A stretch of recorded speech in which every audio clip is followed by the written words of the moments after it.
중소형주 그리고 성장 섹터 쪽으로 다시금 시장의 시선이 가 있습니다. 그러면 오늘장 키워드 놓고 이야기 나눠보겠습니다. 유한타증권의 박진희 부장입니다.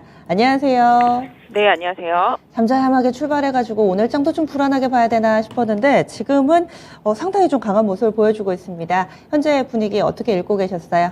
네, 말씀하신 대로 초반에 잔잔하게 시작했습니다만은 빠르게 반전된 상태라고 보시면 좋겠습니다. 최근에 외국인들이 계속 시장 좀 매도했었는데요. 오늘 매도를 안 하다 보니까 시장이 좀 강하게 반등을 해주고 기관의 매수세가 좀 들어오다 보니까 종목별로 빠른 흐름이 나타나고 있습니다. 어제 CPI 보셔서 아시겠지만 7.1 예상치 하회하는 모습 나왔고요. 인플레는 계속 꺾이고 있는 모습 보실 수가 있겠습니다.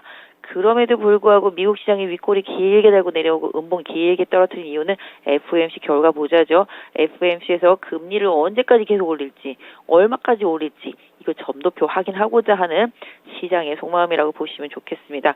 오늘 우리 시장 장 초반에 좀 빠르게 움직이고 있는데요. 그동안 많이 빠졌던 2차 전지 쪽에서 좀 반등이 나오고 있는 상태라고 보시면 좋겠고, 모더나 이슈, 그다음에 중국의 감기약 부족, 중국의 PCR 검사 안 하고 자가진단 키트 한다는 내용 때문에 관련되어 있는 종목들 강세 보이고 있다라는 점 제약바이오 섹터에서 나타나고 있고요. 그동안 좀 많이 빠졌었던 게임주들 상당히 급등하고 있습니다. 위메이드, NC소프트, 펄어비스 해서 반등이 강하게 나오고 있고요. 엔터주들도 반등 이어가고 있는 모습 보실 수가 있겠습니다. 전체적으로 좀 많이 빠졌던 반도체 섹터 내에서는 코스닥을 중심으로 한 중소형주들 좀 반등이 있는 편이고요. 오늘 2차 전지 섹터 내에서는 성일하이텍 상당히 강합니다. FTSE 지수, 스몰캡 섹터에 편입 예정되어 있기 때문에 그 수요도 상당히 강할 것으로 보여지고 있고요. SK온이랑 또 계약한 부분이 있기 때문에 이 부분도 어제부터 부각이 되고 있는 모습 보실 수가 있겠습니다. 그래서 전체적으로 좀 많이 빠졌던 종목들 위주로 반등이 나타나고 있고요. 상대적으로 지금 좀 약하다 싶은 섹터 주들은 어제 강했던 섹터 내지는 좀 리오프닝 섹터 살짝 좀 눈치 보는 모습, 그렇다고 약하지는 않다라고 좀 말씀드릴 수 있겠는데요. 약간 좀 눈치 보고 있는 모습이 나타나고 있다라고 말씀드릴 수 있겠습니다. 네, 그럼 첫 번째 키워드부터 확인하겠습니다. 제약바이오의 강세, 어제 이어 오늘까지 상당히 뚜렷한 특징입니다. 이 부분에 대한 투자 전략 알려주세요. 최근에 감기약 관련주들이 많이 올랐죠. 사실 중국의 감기약이 품귀라고 난리가 났는데 우리나라 제약사들이 거기서 잘 제대로 팔고 있는지까지는 잘 확인을 못 해봤습니다만은 국내에서도 감기약 관련주들이 상당히 좀 많이 올랐고요. 대원제약이 상당히 많이 오른 모습 보실 수가 있겠습니다. 그 다음에 또 아까 말씀드린 대로 자가진단 키트 요것도 잘 팔린다고 하면서 국내 관련주들 상당히 많이 오르고 있고요. 백신 관련주도 좀 많이 오르고 있는 모습 보실 수가 있겠습니다. 역시 지금은 테마라고 보시는 게 맞겠죠. 실질적인 수혜가 확실히 되는지는 좀 확인을 해봐야 되는 부분입니다만은 지금은 테마성으로 그동안 많이 빠졌고 다른 나라에서 그 관련 수혜주들이 움직이다 보니까 같이 연동하는 모습 보실 수가 있겠습니다.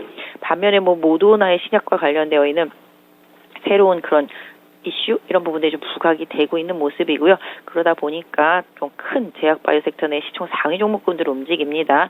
셀트리온 그룹주들 하고요. 삼바 움직이는 모습 보실 수가 있겠습니다. 그 다음에 코스닥 쪽에서 좀 많이 빠졌던 신약 관련주들도 좀 움직임이 나타나고 있습니다. 오늘 좀 나이백 강세 흐름 좀 눈에 띄는 모습 보실 수가 있겠고요.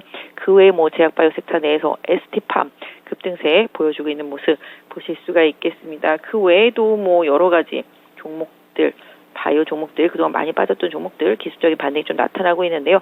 아까 말씀드렸던 대로 일단은 지금 인플레가 꺾이고 금리 인상의 폭을 좀 확인해야 되겠지만 어느 정도 금리 인상의 한계점이 눈에 보인다라는 생각 때문에 그런 성장주 섹터 전반이 좀 움직였다라고도 보실 수가 있겠고요. 금리에 민감한 제약바이오 섹터 주들도 이슈에 좀 편승했다라는 점 확인하시면서 기술적 대응 필요하겠습니다. 네, 이어서 두 번째 키워드입니다.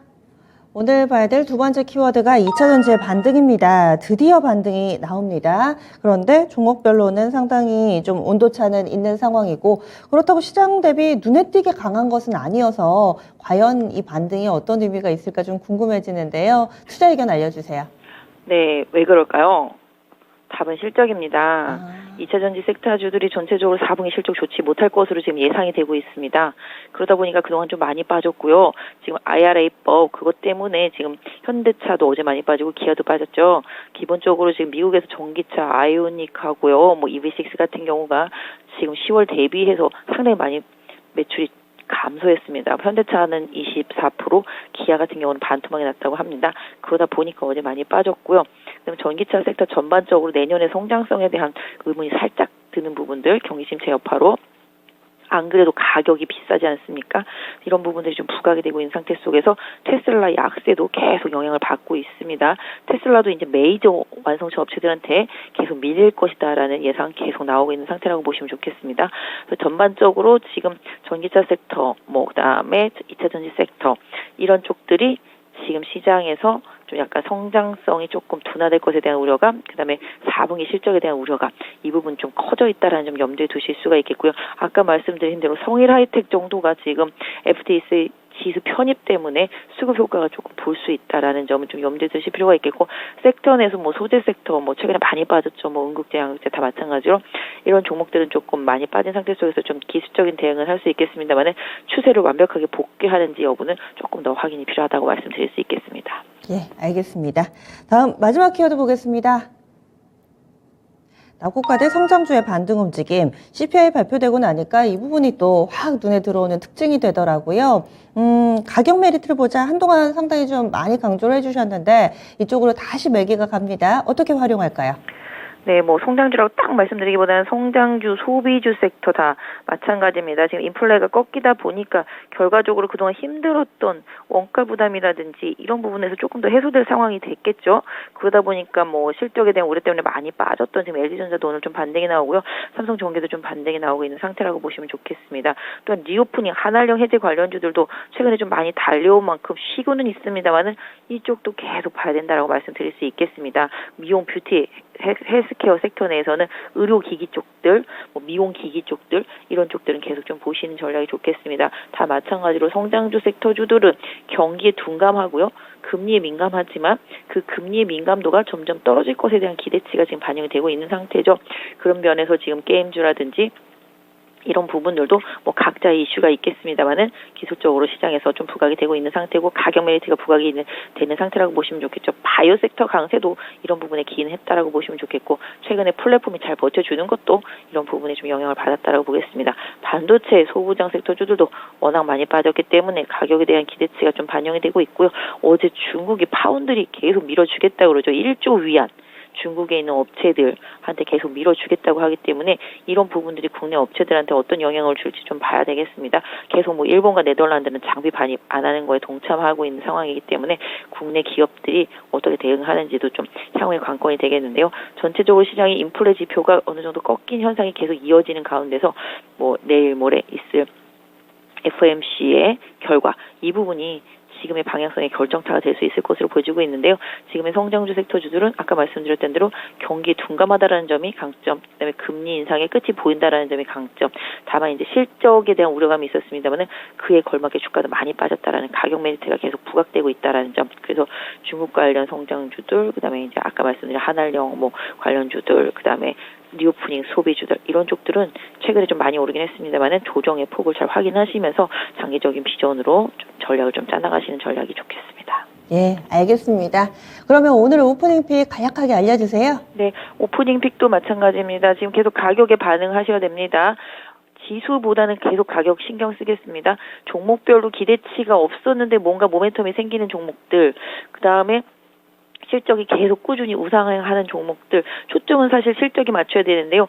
지금 실적이 좋은 회사를 살 것이냐, 계속 좋아질 회사를 살 것이냐, 지금은 안 좋은데 앞으로 좋아질 회사를 살 것이냐, 다 답은 맞습니다. 실적이 계속 좋아지는 기업, 앞으로 좋아질 기업, 지금은 안 좋은데 좋아질 수 있는 기업, 다 마찬가지가 되겠습니다. 그래서 지금 약간 좀 주가 자체와 실적이 매치가 안 되어 있는 그런 기업들, 그러니까 실적은 좋은데 주가가 너무 빠져 있다거나, 그다음에 실적이 바닥을 쳤는데 앞으로 좋아질 것이 좀 예상이 된다거나 이런 종목들. 그래서 기본적으로 시장에서 시세를 강하게 냈고 외국인들의 수급을 타는 중대형주보다는 중소형주 단에서 확실히 좀 뭔가 모멘텀이 있는 정책의 변화, 규제의 완화 이런 부분에 좀 영향을 받는 종목들을 좀 잘 선택하시는 전략 좋겠습니다. 네, 알겠습니다. 내일 뵙겠습니다. 네, 감사합니다. 네, 지금까지 지니스 오프닝 픽이었습니다.